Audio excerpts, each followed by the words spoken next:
At the city gate, a blind man groped his way forward. Exhaustion from the long darkness was on his face. Hearing Jesus passing by, he cried out for help. The crowd tried to keep him quiet, but he shouted louder. Jesus stopped and walked towards him.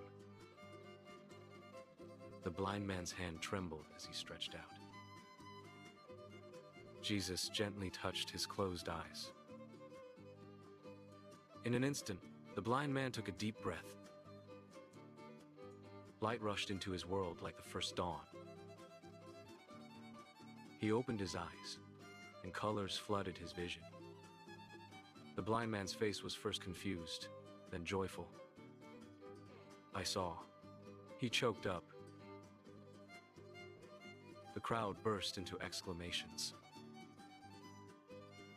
Jesus just smiled quietly.